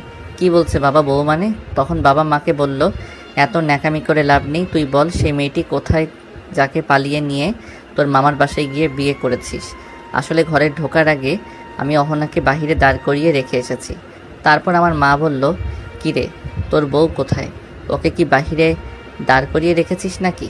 এটা বলতেই মা চলে গেল বাহিরে গিয়ে অহনাকে হাত ধরে ঘরে নিয়ে আসলো আর বলল, মেয়ের চেহারা তো বেশ মিষ্টি, কিন্তু তুই এভাবে পালিয়ে বিয়ে করলি কেন? আমাদের তো বললেই পারতি। তখন আমি মাকে বললাম, আসলে মা এত কিছু তো ভেবে দেখিনি, কি করে যে কি হয়ে গেল সেটাও বুঝতে পারছি না। রিফাতের বাবাও আর কিছু বলল না তাদেরকে। এভাবে কেটে গেল প্রায় 1 সপ্তাহ। এরপর হঠাৎ একদিন অহনার বাবা খবর পেল যে অহনা রিফাত নামক একটি ছেলের সাথে পালিয়ে এসে তাকে বিয়ে করেছে। তারপর একজনের কাছ থেকে রিফাতের বাসার ঠিকানা জেনে অহনার বাবা একদিন চলে আসলো রিফাতের বাড়িতে। রিফাত তো তাদের বাড়িতে অহনার বাবা মানে তার শ্বশুরকে দেখে এক প্রকার অবাক হয়ে গেল, কারণ সে ভাবতে পারেনি যে এত তাড়াতাড়ি তাদের বাড়িতে অহনার বাবা আসবে। অহনা সেখানে চলে আসলো এবং তার বাবার সাথে দেখা করলো। অহনা তার বাবাকে বসতে দিল। একটু পর রিফাতের বাবা আসলো বাড়িতে। তখন রিফাতের বাবা আর অহনার বাবা দুজনে মিলে কথাবার্তা বলল, আর রিফাত আর অহনার সম্পর্কটাকে মেনে নিল। তারপর কিছুক্ষণ পরে অহনার বাবা রিফাতদের বাড়ি থেকে চলে গেল। আর যাবার আগে অহনাদের সবাইকে তাদের বাড়িতে দাওয়াত করে গেল। পরদিন সকালে চলে গেল অহনাদের বাড়িতে দাওয়াত খাওয়ার জন্য, এবং দাওয়াত খাওয়া শেষ করে সকলে বাড়িতে চলে আসলো। এভাবে কেটে গেল প্রায় আরও 1 সপ্তাহ। কারণ সে তো এখন পড়ালেখা করলে চলবে না, তার কিছু ইনকাম করতে হবে তার পরিবার এবং সংসার চালানোর জন্য। কি করব এখন আর ভেবে পাচ্ছি না। তো আমি তো তেমন কোনো কাজবাজ কিছুই জানি না যে কোনো মতে একটু রোজগার করে পরিবারের হালটা ধরবো। বিয়ে যেহেতু করেছি এখন তো কোনো কাজ করতেই হবে, আর ইনকাম না করলে সংসার চলবে কি করে? তারপর এসব ভাবতে ভাবতেই আরও 2টা দিন কেটে গেল। এক পর্যায়ে সিদ্ধান্ত নিলাম যে রাজমিস্ত্রির কাজে যাব, আর সেখান থেকে যদি প্রতিদিন 3 থেকে 400 টাকা ইনকাম হয় তাহলে সেটা দিয়ে সংসারের কিছুটা খরচ বহন করা যাবে। তাই আর কোনো কিছু না ভেবে সকাল সকাল চলে গেলাম রাজমিস্ত্রির কাজে। কাজকাম তেমন কিছুই পারি না, তাই আমার বেতন হলো প্রতিদিন মাত্র 350 টাকা। এরপর সন্ধ্যের দিকে কাজ শেষ করে বাড়িতে ফিরলাম, আর হাতে 350 টাকা পেয়ে 300 টাকার বাড়ির জন্য কিছু বাজার করলাম, আর বাকি 50 টাকা দিয়ে বইয়ের জন্য কিছু কিনে নিয়ে আসলাম। বাড়িতে এসেই বাজারের ব্যাগটা মায়ের হাতে দিয়ে মাকে বললাম, এই নাও বাজার, আজ থেকে সংসারের দায়িত্ব পুরোটা আমি নিয়ে নিলাম। আমার হাতে বাজারের ব্যাগ দেখে মা তো অনেক খুশি, আর আমাকে যখনই কিছু বলতে যাবে তখনই বাবা আমাকে হঠাৎ করে বলল, কী রে রিফাত, তুই টাকা পেলি কোথায়? আর এই বাজার সদাই কিভাবে কিনলি? তখনই আমি বাবাকে বললাম, বাবা এটা হচ্ছে আমার জীবনের প্রথম ইনকামের টাকা, আর সেটা দিয়ে আমি বাড়ির জন্য বাজার নিয়ে এসেছি। আজ থেকে আমি সংসারের দায়িত্বটা নিলাম। এটা বলতে বাবা মাকে বুকে জড়িয়ে বলল, ঠিক আছে বাবা, তুই জীবনে অনেক বড় হ, আর সব সময় সততার সাথে সাবধানে সকল কাজকর্ম করবি। বাবার মুখে এরকম কথা শুনে আমার চোখ দিয়েও একটু অশ্রুর ফোঁটা বের হতে লাগলো। যদিও বর্তমান বাজারে 300 টাকায় খুব বেশি একটা জিনিসপত্র পাওয়া যায় না, তবুও বাবা মা আমার জীবনের প্রথম ইনকামের টাকা দিয়ে বাজার করা দেখে অনেক খুশি হলো। তারপর বাকি 50 টাকা দিয়ে বইয়ের জন্য যা এনেছিলাম তা নিয়ে আমি চলে গেলাম আমার ঘরে। তারপর রাতের খাবার শেষ করে বিছানায় শুয়ে দুজনে মিলে কিছুক্ষণ গল্প করে ঘুমিয়ে পড়লাম, কারণ কাল সকালে আবার কাজে যেতে হবে। এভাবে দেখতে দেখতে কেটে গেল প্রায় কয়েক মাস। এখন রিফাত, অহনা আর তার বাবা মা দুজনেই সুখে শান্তিতে আছে। কিন্তু সমস্যাটা হলো তখনই আস্তে আস্তে দিন বাড়তে লাগলো। কালের পরিবর্তনে সময়ের সাথে তাল মিলে জিনিসপত্রের দাম অনেকটাই বেড়ে গেল। আগে রিফাত 300 টাকার বাজার করলে 50 টাকা বউয়ের জন্য কিছু কিনতে পারত, কিন্তু এখন বউয়ের জন্য কিছু কেনা তো দূরের কথা, 350 টাকার বাজার করলেও তার আর সংসার চালানো অনেক হিমশিম হয়ে যাচ্ছে। আর ওদিকে সকলের চাহিদাও আগের তুলনায় অনেকটা বেড়ে গেছে। এভাবে রিফাতের সংসার চালানোটা এক পর্যায়ে অনেক কষ্টকর হয়ে পড়ল। এরপর রিফাত চিন্তা করলো, কি করব, এখন প্রতিদিন মাত্র 350 টাকা রোজগার করি আমি, আর ওদিকে পরিবারের সকলের চাহিদা হচ্ছে 1000 টাকার উপরে। এখন কিভাবে কি করব আমি কিছুই তো বুঝে উঠতে পারছি না। এত কম রোজগারের কারণে বাবা মায়ের কাছে তেমন একটা মর্যাদা পাই না, আর বউয়ের সাথে তো কোনো কথা বলাই যায় না, কারণ তার কোনো চাহিদাই নাকি আমি এখনও পূরণ করতে পারছি না। সংসারে এত অভাব টানাটানি, এখন কি করব সেটা বুঝে উঠতে পারছি না, কারণ কারোরই চাহিদা এখন আমি আর পূরণ করতে পারছি না। প্রতিদিন যা ইনকাম করি তার সংসার খরচে ব্যয় হয়ে যায়। কিভাবে তাদের চাহিদা পূরণ করব, কিভাবে এই অভাব দূর করা যায়, এসব কিছু ভেবেই যেন মনের ভেতর কেমন জানি একটা অস্থিরতা কাজ করতে লাগলো। যাই হোক, এভাবে আরও বেশ কয়েকদিন কাজ করতে লাগলাম। একদিন সিদ্ধান্ত নিলাম যে মাত্র 350 টাকা রোজগার করে আর কিছুই হবে না, এখন অন্য কিছু একটা করতে হবে। তাই পরদিন সকালে কাজে না গিয়ে চলে গেলাম নিজের এসএসসি পাশের সার্টিফিকেটটা নিয়ে একটি কোম্পানিতে। ভাবলাম হয়তো সেখানে 15 থেকে 16 হাজার টাকা বেতনে চাকরি পাবো এই আশায়, কিন্তু কপাল এতটাই খারাপ ছিল যে সেখানে আমার চাকরিটা হলো না। তারপর হতাশা হয়ে বিকেলের দিকে বাড়িতে ফিরে আসলাম। বাড়িতে ঢুকে দেখতে পারলাম সকলে বসে আছে আমি চাকরি পেয়েছে কিনা সে খবর পাওয়ার আশায়, কিন্তু চাকরি পাইনি এই খবর শোনার পরে সকলে যার যার মতো ঘরে চলে গেল। আর বউ আমার উপরে অভিমান করে চলে গেল ঘরে, কারণ আমাদের বিয়ের প্রায় 1টি বছর হয়ে গেছে, এখনও তাকে ভালো একটি জামা পর্যন্ত দিতে পারিনি আমি। কি আর করব, চলে গেলাম ঘরে। রাতে হালকা পাতলা কিছু খেয়ে শুয়ে পড়লাম বিছানায়। আমার বউ আমার উপরে রাগ করে ঘুরে শুয়ে আছে বিছানায়। এক পর্যায়ে খেয়াল করলাম সে ঘুমিয়ে পড়েছে, তাই আর আমি তাকে ডাকলাম না। আমার তো চিন্তায় আর ঘুম আসছে না। কি করব এখন, কোথায় গিয়ে কি কাজ খুঁজবো, এসব ভাবতে ভাবতেই চলে গেল রাত। এক পর্যায়ে খেয়াল করলাম মসজিদের মাইকে মুয়াজ্জিন আজান দিচ্ছে। তারপর ভোরের সূর্য উদয় হওয়ার পর চলে গেলাম আমার খুব কাছের একজন বন্ধুর কাছে, কারণ তার বড় ভাই নাকি বিদেশে থাকে, শুনেছি মোটামুটি ভালোই বেতন নাকি পায় সে। তাই বন্ধুর কাছ থেকে বন্ধুর ভাইয়ের নাম্বার নিয়ে চলে আসলাম বাড়িতে। বাড়িতে এসে মা বাবাকে বলতে লাগলাম যে দেশে থেকে আর কোনো কিছু হবে না আমাকে দিয়ে, তাই সিদ্ধান্ত নিয়েছি আমি বিদেশে যাব। তখন বাবা মা আমার উদ্দেশ্যে বলল যে কোন দেশে যাবে আর কিভাবে যাবে, আমাদের কাছে তো কোনো টাকা পয়সা নেই, কিভাবে তোমাকে বিদেশে পাঠাবো, আর বিদেশে তো আমাদের পরিচিত তেমন কেউ থাকে না, তাহলে কিভাবে বিদেশে যাবে। তখন আমি আমার মা বাবাকে বললাম আমার কাছের এক বন্ধুর বড় ভাই নাকি বিদেশে থাকে, আর সে নাকি মাসে ভালো টাকা ইনকাম করে। এখন তোমরা যদি আমাকে ধার দেনা করে হলেও বিদেশে পাঠাতে পারো, তাহলে হয়তো আমি কয়েক মাসের মধ্যেই টাকা ইনকাম করে সে ধার দেনা পরিশোধ করব, আর তোমাদের জন্য এবং আমার ভবিষ্যতের জন্য কিছু করতে পারবো। এখন দেখো তোমরা কি করবে, কারণ দেশে থেকে তো কোনোভাবেই সংসার চালাতে পারছি না আর। তারপর রিফাতের মা রিফাতকে বলল, যা তুই এখন ঘরে গিয়ে হাত মুখ ধুয়ে খাবার খা, আমি আর তোর বাবা একটু চিন্তা ভাবনা করে দেখি যে কি করা যায়। অনেক চিন্তা ভাবনা করার পর রিফাতের বাবা মা এ বিষয়ে সম্মতি প্রকাশ করলো, এবং রিফাতের বাবা রিফাতকে বলল যে রিফাত, তুই তোর বন্ধুর বড় ভাইয়ের নাম্বারটা আমাকে দে, আমি তার সাথে কথা বলে দেখি যে কোন দেশে আর কত টাকা লাগতে পারে। এরপর রিফাতের বাবা রিফাতের বন্ধুর বড় ভাইয়ের সাথে কথা বলে সবকিছু জানতে পারলো, আর বিদেশের জন্য রিফাতের সব কাগজপত্র রেডি করতে লাগলো। রিফাতের বাবার কাছে জমানো ছিল 2 লক্ষ টাকা, আর 3 লক্ষ টাকা ধার দেনা ইত্যাদি করে এনে মোট 5 লক্ষ টাকা জোগাড় করলো সে। কারণ রিফাতের বিদেশে যেতে সকল কাগজপত্র এবং ইত্যাদি সহ মোট 5 লক্ষ টাকা লাগবে। এক পর্যায়ে রিফাতের কাগজপত্র রেডি হয়ে গেল, পাসপোর্ট এবং ভিসা সবকিছু ঠিকঠাক হয়ে গেল। এবার আগামী মাসে ফ্লাইট পড়েছে রিফাতের।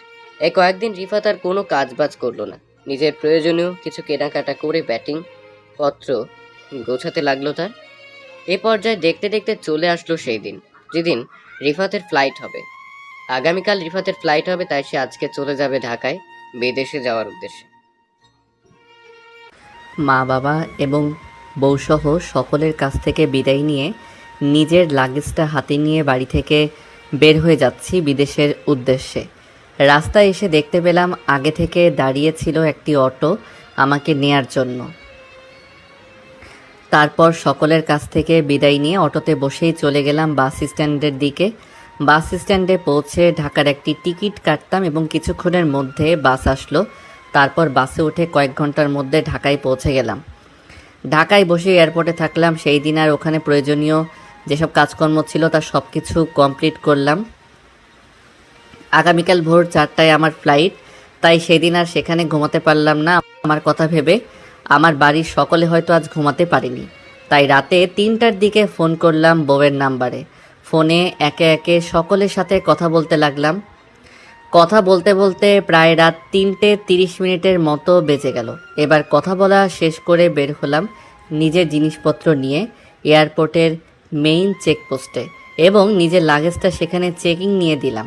এবং এই পর্যায়ে সব কিছু কমপ্লিট করা হলো এবং একটি বাসে উঠে আমাকে প্লেনের কাছে নিয়ে যাওয়া হলো। তারপর বিসমিল্লাহ বলে প্লেনে পা দিলাম এবং প্লেনে উঠে নিজের সিটে বসে সিট বেল্টটা বেঁধে বসে রইলাম সেখানে। একটু পর অনুভব করলাম প্লেনটা হয়তো মাটি থেকে আকাশে ওঠার প্রস্তুতি নিচ্ছে। এরপর প্রায় 10 মিনিট পর প্লেনের জানালা দিয়ে বাহিরের দিকে তাকালাম, দেখতে পেলাম যে আমরা এখন আর জমিনে নেই, মাটি থেকে অনেক উপর দিয়ে যাচ্ছি বিদেশের পথে। প্রায় 3 ঘন্টা পর আমাদেরকে কিছু নাস্তা করানোর জন্য বিমানবালা আসলো সেখানে এবং নাস্তা করলাম। তারপর বসে রইলাম আরও প্রায় 3 ঘন্টা। এক পর্যায়ে প্লেন বিদেশের এয়ারপোর্টে ল্যান্ড করলো এবং এয়ারপোর্টের ভেতর আমি অপেক্ষা করতেছি আমার লাগেজটা আসার জন্য। এবং কিছুক্ষণ পর দেখলাম আমার লাগেজটি এসেছে, তাই লাগেজটি নিয়ে সেখানকার সকল কাজকর্ম কমপ্লিট করে আমি বেরিয়ে আসলাম বাহিরে এসে দেখতে পেলাম আমার বড় ভাইয়ের বন্ধু দাঁড়িয়ে আছে সেখানে এবং আমাকে দেখতে পেয়ে তার সাথে করে নিয়ে গেল তাদের রুমে পৌঁছে আমি হাত মুখ দিয়ে ফ্রেশ হয়ে কিছু নাস্তা করলাম। আর নাস্তা শেষ করে বাড়িতে ফোন করে সকলের সাথে কথা বললাম। কথা বলার শেষ পর্যায়ে রোহন ভাই আমাকে বলল, তুমি আজকে এখানেই থাকো, বাহিরে কোথাও ঘোরাফেরা করতে বের হইও না। আমি এখন কাজে যাচ্ছি আর মোটামুটি রাত 8টার দিকে বাসায় ফিরবো, সে পর্যন্ত তুমি এখানে থেকো। আমি তখন রোহন ভাইকে বললাম, আমি কি কাল থেকে কাজে জয়েন করব নাকি? রোহন ভাই তখন আমাকে বলল, হ্যাঁ তুমি চাইলে কাল থেকে কাজে জয়েন করতে পারো, কিন্তু আজকে তুমি বিশ্রাম নাও। এরপর খাওয়া দাওয়া শেষ করে শুয়ে আছি বিছানায় শুয়ে লম্বা একটা ঘুম দিলাম। এক পর্যায়ে দেখতে পেলাম যে সন্ধ্যা হয়ে প্রায় রাত নেমে এসেছে, আর খেয়াল করলাম একটু পর রোহন ভাই কাজ থেকে বাসায় ফিরেছে। এরপর তিনি ফ্রেশ হয়ে খাওয়া দাওয়া করে বিছানায় আসলেন এবং তার সাথে বসে গল্প করতে লাগলাম। এই পর্যায়ে কয়েক ঘন্টা গল্প করার পর দুজনে মিলে আবারও ঘুমিয়ে পড়লাম। এরপর পরদিন সকালে রোহন ভাই আমাকে সাথে করে নিয়ে গেল কাজে। তিনি কাজ করতেন একটি কনস্ট্রাকশন সাইটে। তার এই কাজ দেখে আমার ভেতরে কেমন জানি একটু সাহস পেলাম, কারণ আমি দেশে থাকতেও বেশ কয়েক মাস রাজমিস্ত্রির কাজ করেছি। তাই মনে মনে চিন্তা করলাম হয়তো এই কাজটি আমার জন্য সহজ হবে, কারণ আমার এই কাজের অভিজ্ঞতা আমার এখন হয়েছে। তারপর কাজে জয়েন করলাম এবং সেখানে আমাকে হেড মিস্ত্রির সাথে সহকারী হিসেবে কাজ করতে হতো। আর দিন শেষে জানতে পারলাম আমার বেতন বাংলাদেশি টাকায় প্রতিদিন প্রায় 1,500 টাকা সমান। এই কথাটি জানতে পেরে আমার মনের ভেতরে যেন অনেক খুশির হাওয়া বইতে লাগলো। এভাবেই প্রতিদিন রিফাতের কাজ করতে লাগলো সেখানে।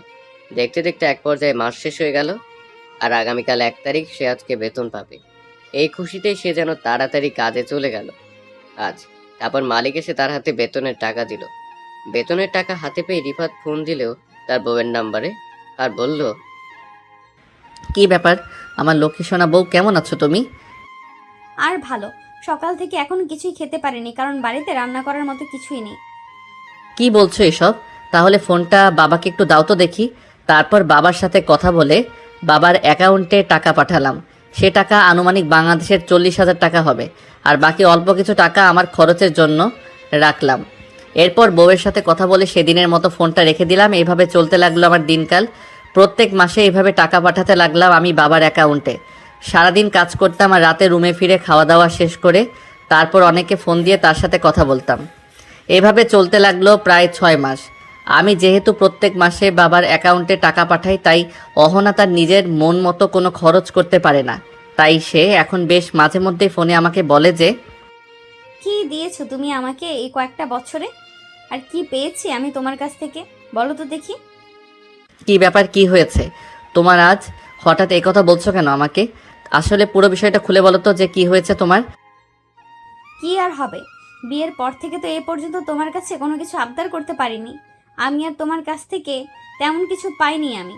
আর এখন যখন তুমি বিদেশে গিয়েছো, প্রত্যেক মাসে টাকা পাঠাও তোমার বাবার অ্যাকাউন্টে। নিজের প্রয়োজনীয় যদি কোনো কিছু আনতে হয়, তাহলে হাত পেতে টাকা চাইতে হয় তার কাছে।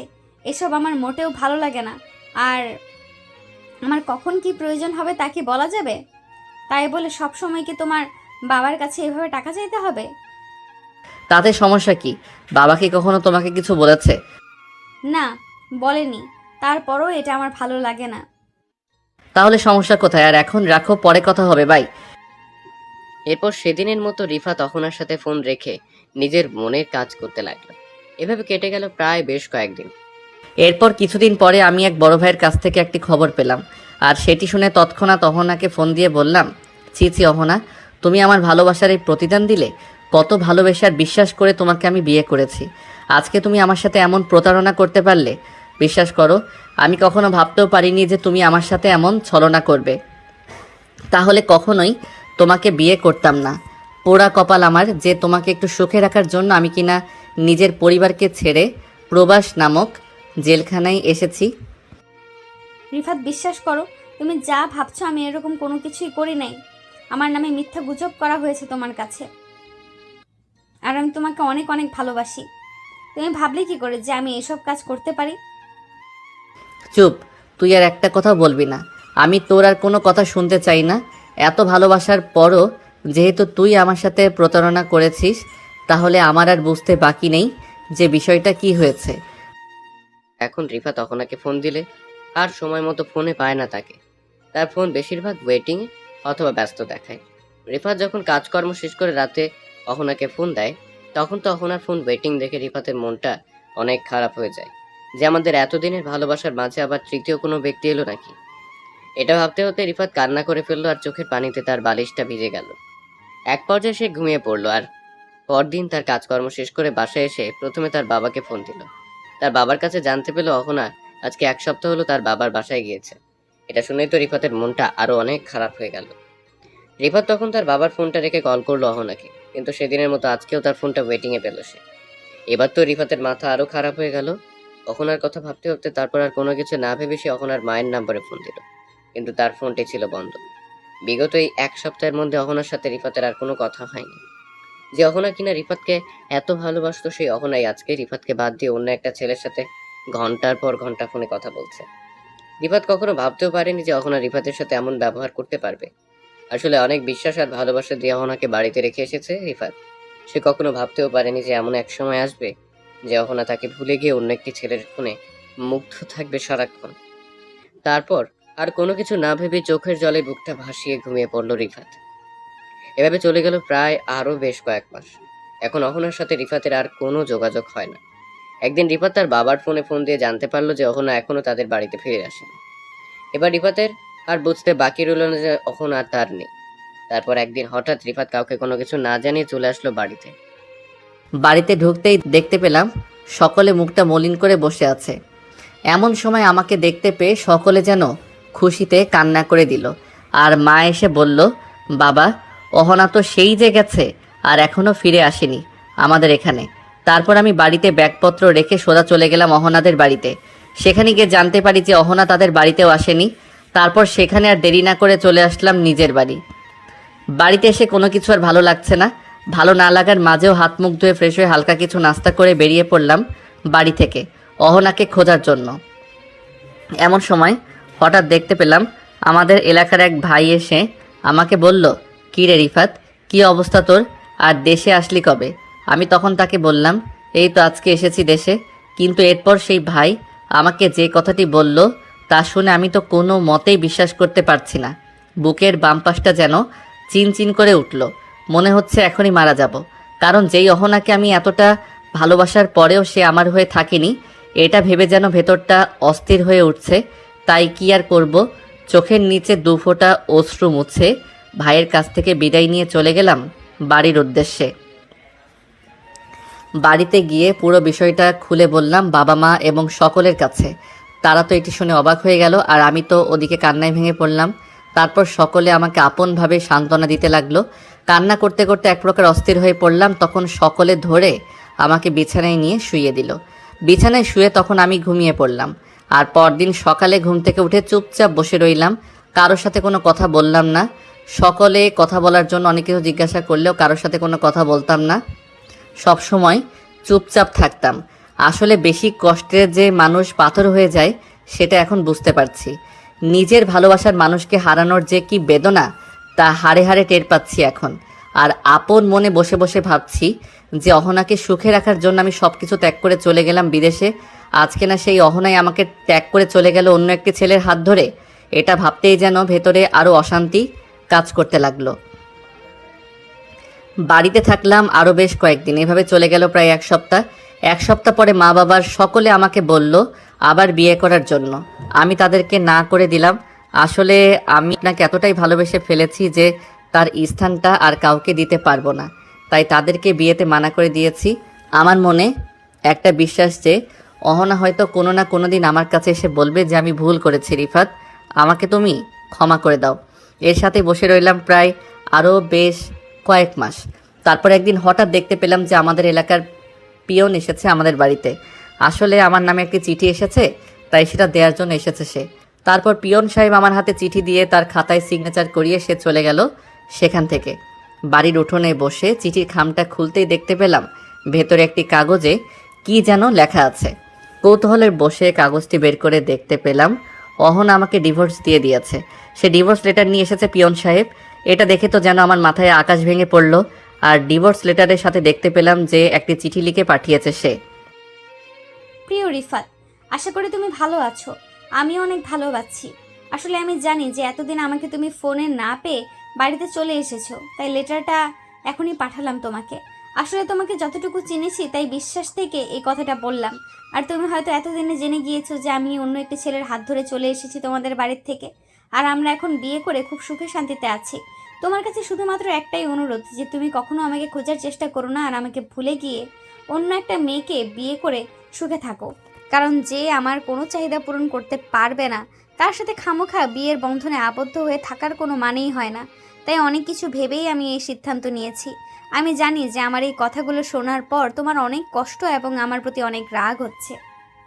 কি আর করব বলো, আমার আর কিছুই করার নেই। আর তোমার যদি কখনো সম্ভব হয় আমাকে ক্ষমা করে দিও, আর এই ডিভোর্স লেটারে সিগনেচার করে দিও। ইতি, অহনা। অহনার চিঠি পড়ে রিফাতের চোখ দিয়ে পানি গড়িয়ে পড়ল, আর সেই পানিতে চিঠি ভিজে গেল প্রায়। তারপর রিফাত লেটারের সিগনেচার করে সেটি রেখে দিল তার টেবিলে। এরপর মন মরা হয়ে বসে রইল ঘরের মধ্যে। প্রায় 3-4 দিন ধরে রিফাত ঘর থেকে বের হচ্ছে না। শুধুমাত্র প্রয়োজনীয় কাজে বের হয় আর ঘরে গিয়ে চুপচাপ বসে থাকে সে। ঠিকমতো খাবার দাবারও খায় না। রিফাতের এরকম কর্মকাণ্ড দেখে তার বাবা মার সহ্য করতে পারলো না। ছেলের এরকম উদাসীনতা আর মেনে নিতে পারলো না। তাই তারা বাধ্য হয়ে রিফাতকে আবার বললো, যা বাবা, তুই বিদেশ চলে যা। সেখানে গিয়ে অনেক টাকা পয়সা ইনকাম করে দেশে আয়, তারপর তোকে অনেক ভালো ঘর দেখে একটি মেয়ে এনে বিয়ে করাবো। কিন্তু রিফাত তার বাবা মায়ের কোনো কথাই সাড়া দিল না। এক পর্যায়ে রিফাতের উদ্দেশ্যে বলল, বাবা মা, তোমরা এমনভাবে আমাকে বলো না, কারণ আমি যদি না খেতে পেয়ে মরেও যাই তবু আর কখনো ওই বিদেশ নামক জেলখানায় যাব না। কারণ যেই বিদেশে যাওয়ার কারণে আমার ভালোবাসার মানুষকে আমি হারিয়েছি, সেখানে আর আমি কখনোই যাব না। যদি কোনো কাজকর্ম পারি তাহলে দেশে করব, আর কোনো মতে তোমাদেরকে নিয়ে খেয়ে পড়ে বেঁচে থাকার চেষ্টা করব। তোমরা এখন এখান থেকে যাও, আমার আর কিছুই ভালো লাগছে না। তারপর এভাবে মন মারা হয়ে বেশ কিছুদিন বসে রইল রিফাত নিজের ঘরে। কিন্তু একটা সময় তার হুঁশ এলো যে এভাবে একটি মেয়ের জন্য নিজের জীবনকে শেষ করে দেওয়াটা ঠিক হবে না। তাই কয়েকদিন পরে সে একটি কাজের সন্ধানে বাসা থেকে বের হলো এবং একটি দোকানের সেলসম্যান হিসেবে সে নিজেকে নিয়োজিত রাখলো। এভাবে চলে গেল প্রায় দীর্ঘ 5 বছর। এই 5 বছরের মাঝে অহনা আর রিফাতের মাঝে কখনো কোনো দেখা বা তাদের মধ্যে কোনো কথা হয়নি। কিন্তু নিয়তির কি নির্মম পরিহার! হঠাৎ করে একদিন অহনা তার মেয়েকে সাথে নিয়ে আসলো রিফাতের দোকানে। রিফাতও তখন অহনাকে দেখেই বুঝতে পারলো যেটা অহনা আর ওটা তার মেয়ে। এতদিন পর ওনাকে দেখে রিফাতের মনের ভেতরে লুকিয়ে থাকা কষ্টগুলো যেন জাগ্রত হয়ে গেল। কোনো মতে নিজেকে সামলে অহনার কাছে জিনিসপত্র বিক্রি করে সে যখনই অহনার কাছ থেকে টাকা নিতে যাবে তখন অহনার চোখে চোখ পড়ল রিফাতের। অহনা রিফাতকে দেখে অনেকটা চমকে গেল, আর রিফাতও আগে থেকে বুঝতে পেরেছে যে এটা অহনা। অহনা রিফাতের সাথে কোনো কথা বলল না, কারণ তার মনের ভেতরে যে রাগ আর অভিমান রয়েছে আপনার প্রতি, সেটি কোনো মতেই কখনো মোছা যাবে না। তারপর অহনা রিফাতের কাছ থেকে জিনিসপত্র নিয়ে টাকাগুলো নিয়ে চলে গেল সেখান থেকে। আর ওদিকে রিফাত প্রায় মাঝে মধ্যেই খেয়াল করলো যে অহনা তার স্বামী সহ মেয়েকে নিয়ে এসে তার দোকান থেকে জিনিসপত্র কেনে, কিন্তু কখনোই সে তার সাথে কোনো প্রকার কথা বলতো না। নিজের প্রিয় মানুষকে চোখের সামনে অন্য একটা ছেলের সাথে সংসার করতে দেখে রিফাতের মনে কষ্টের আগুন যেন আরো দ্বিগুণ হয়ে জ্বলতে লাগলো। তাই রিফাত এবার বাড়িতে এসে একটা সিদ্ধান্ত নিল যে সে আবার পাসপোর্ট বানিয়ে বিদেশে যাবে, কারণ তার চোখের সামনে নিজের প্রিয় মানুষ অন্য একটা ছেলের হাত ধরে সংসার করবে এটা সে কখনোই মেনে নেবে না বা নিজের চোখে দেখতে পারবে না। এসে বাবা মায়ের দোয়া নিয়ে চলে গেল বিদেশে। আর বিদেশে পৌঁছে সে প্রত্যেক মাসে যা ইনকাম করতো তার অর্ধেকটা বাড়িতে পাঠাতো আর অর্ধেকটা নিজে খরচ করতো। কিন্তু বিষয়টি হচ্ছে বছরের পর বছর, মাসের পর মাস রিফাত বিদেশে থাকে আর কখনো বাড়িতে আসার কথা ভুলেও মুখে নেয় না। এভাবে দেখতে দেখতে চলে গেল প্রায় 20 বছর। একদিন হঠাৎ খবর এলো রিফাতের বাবা মা মারা গিয়েছে। হঠাৎ করে খবর আসার কারণে রিফাত দেশে আসতে পারলো না। এরপর আরো 5 বছর পর রিফাতের মাও মারা গেল, কিন্তু মায়ের মৃত্যু ডিউটি পাতার দেখতে পেল না। এবার দুনিয়াতে রিফাতের বাবা মা কেউ আর বেঁচে নেই। তাই রিফাত একটি সিদ্ধান্ত নিল যে সে চিরকুমার হয়ে ওই সুদূর প্রবাসী থাকবে। এরপর রিফাত সারা জীবনের জন্য বিদেশে থাকতে শুরু করলো। সে কখন আর দেশের কারোর সাথে কোনো যোগাযোগ করেনি বা দেশে আসার কথা তার মনে আর পড়ে না। আসলে যে দেশে ভালোবাসা নেই, ভালোবাসার মানুষ নেই, সেই দেশে গিয়ে কেয়ার করব, তাই একটা সিদ্ধান্ত নিলাম সারা জীবন এই প্রবাসী থেকেই কাটাবো। আর যদি কখনো মরণ হয় তাহলে হয়তো আমার পাসপোর্ট দেখে আমার লাশটা দেখে পাঠিয়ে দিতে পারে। এখনও মাঝে মাঝে অনেক কষ্ট হয় অহনার জন্য, কিন্তু কিছু আর করার নেই, সব কিছু হাতের বাহিরে। তাই নিজেকে আর কোনো প্রকার কষ্ট না দিয়ে যে কয়েকদিন পৃথিবীর বুকে বেঁচে থাকি, কাজকাম করে কিছু উপার্জন করে নিজের মতো করে নিজে বাঁচার চেষ্টা করব। প্রিয় বন্ধুরা, ভালোবাসা মানুষের জীবনকে সুন্দর করে দেয়, আর এই ভালোবাসা নামক ছলনাটাই মানুষের জীবনকে নরকে পরিণত করে দেয়। আসলে জীবনে সত্যিকারের ভালোবাসার কোনো মূল্য নেই। এটার প্রমাণ হলো এই গল্পের অহনাকে দেখে। এই গল্পের অহনার মতো কিছু মেয়ে আছে যারা কিনা এমন হয় যে যখন তাদের কাছে ভালোবাসার মানুষ থাকে তখন তাদের চাহিদার কোনো শেষ থাকে না, আর যখন চাহিদা পূরণ করতে গিয়ে সেই ভালোবাসার মানুষটি দূরে কোথাও চলে যায় টাকা উপার্জন করার জন্য, আর তখনই সেই মেয়েটি আবার সেই ভালোবাসাকে খুঁজে অন্য একটি ছেলের সাথে হাত ধরে চলে যায়। আসলে এটাই হলো পুরুষ মানুষের জীবন, যে নিজের ভালো থাকার কথা চিন্তা না করে অন্যকে খুশি রাখার জন্য নিজেকে বিলিয়ে দিলেও কখনো কাউকে খুশি করতে পারে না। তো যাই হোক আমার প্রিয় দর্শক শ্রোতা বন্ধুরা, আপনারা ভালো থাকবেন। আজকের এই গল্পটা এখানে শেষ করছি, আর আমি আপনাদের কাছে ক্ষমা চেয়ে নিচ্ছি যে দীর্ঘ এতদিন ধরে ভিডিও না দেওয়ার জন্য। আমি আন্তরিকভাবে খুবই দুঃখিত। ইনশাল্লাহ আশা করি এখন থেকে নিয়মিত এই চ্যানেলে আপনারা ভিডিও পাবেন। আর যারা আশিক প্রিয়াঙ্কার গল্প শুনতে ভালোবাসেন তারা অবশ্যই আমাদের ইটস রাব্বি 71 চ্যানেলটি সাবস্ক্রাইব করে আমাদের সাথেই থাকবেন। ধন্যবাদ সবাইকে। আল্লাহ হাফেজ।